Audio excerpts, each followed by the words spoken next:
ابل قررت النهارده انها مش بتهزر. لو كنت فاكر ان معالجات الام 4 سريعه، فاللي هتشوفه النهارده ممكن يحسسك ان اللابتوب اللي معاك من العصر الحجري. بعد ما شفنا الحلقه اللي فاتت ارخص لابتوب من ابل، النهارده بقى هنشوف اغلى ماك بوك. السؤال المهم بقى، يا ترى الزياده المرعبه في الاداء تستاهل السعر ده، ولا ابل بتبيع لنا باسم البراند؟ انا احمد عبد العزيز ودي الاندرويد، يلا بينا.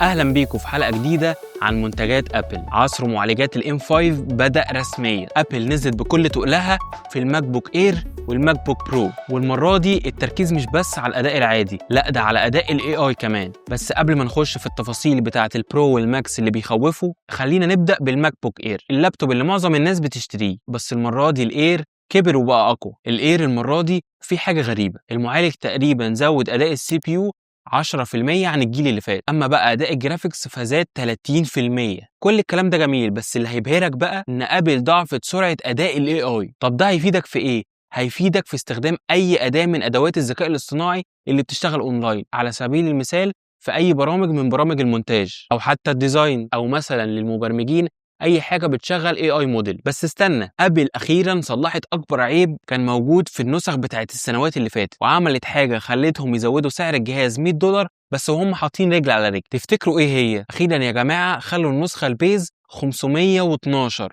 وكمان 16 جيجا رام، لا وكمان سرعه الاس اس دي بقت الضعف عن السنه اللي فاتت، يعني بتوصل ل 6 جيجا في الثانيه، وده معناه ان نقل الملفات الكبيره بقى يحصل بسرعه جدا. بس السعر زاد بقى ب $1100، بس في نفس الوقت ما بقتش زي السنوات اللي فاتت كنت بتدفع اكتر من كده بكتير عشان توصل لمساحه ال 512. فدلوقتي اقل نسخه بقت امكانياتها جميله جدا. نسيبنا بقى من الاير ونخش على الكلام الجد، الماك بوك برو اللي فيه المعالج الام 5 برو، ده بقى الجهاز اللي بنبدا فيه بالشغل الاحترافي. ابل بتقول ان هو اسرع من السنه اللي فاتت كمان بنسبه 30%، خصوصا في ريندر المونتاج والكودينج وال3 دي، كل ده بقى اسرع من السنه اللي فاتت. والرام المره دي بتوصل ل 64 جيجا، اما بقى سرعه الاس اس دي فبتوصل ل 14 جيجا في الثانية، رقم مش طبيعي. انت متخيل لو بتعمل ايديتنج ممكن تفتح بروجكت 8K في ثانية واحدة تقريبا؟ بس يا ترى ال $2200 اللي هتدفعهم بزيادة $200 عن السنة اللي فاتت، هل ده رقم منطقي؟ طبعا ده بالنسبة للتحديثات بتاعت السنة دي، بس لو فاكر ان البرو ده قوي فخليني اقدم لك بقى الوحش اللي بيطير. ابل عاملاه لل1% تقريبا من المستخدمين، دول اللي مش عايزين اي حاجة تقف قدامهم، والناس اللي عايزة الجهاز بتاعها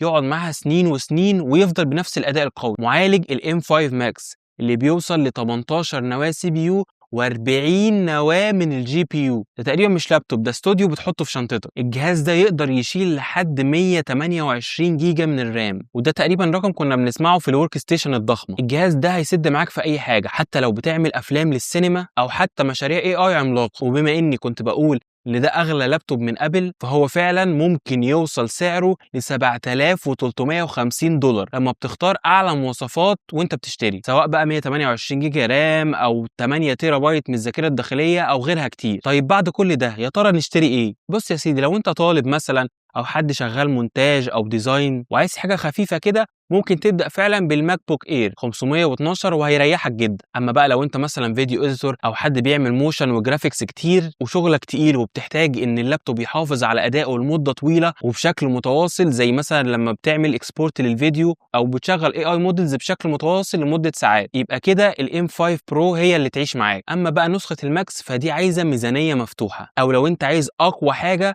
وحاجه ما تقولكش لا في اي شغل، فممكن تحلم بخيالك وتوصل لل $7500 اللي قلت لك عليهم، ويبقى انت جبت اغلى ماك بوك من ابل. فابل السنه دي رفعت الامكانيات بس رفعت السعر كمان. تفتكروا ان زياده الاسعار 100 و200 دي كتير، ولا المواصفات اللي زادت زي المعالج والرام والاس اس دي مناسبه جدا لزياده السعر؟ استنى اعرف رايكم في الكومنتات. ويبقى كده في الحلقات دي اتكلمنا عن معظم اصدارات ابل في الفتره اللي فاتت، الايفون 17 اي والماك بوك نيو وكمان الام 5 الجديد. يتبقى لنا كده الايباد اير الجديد والشاشات الجديده، لو عايزين نتكلم عليها قولوا لي وهنعمل فيديو مخصوص عنهم. وما تنساش لو عجبك الفيديو تعمل لايك وشير وسبسكرايب وفعل زر الجرس بقى يا اخي. اشوفكم الفيديو الجاي، سلام.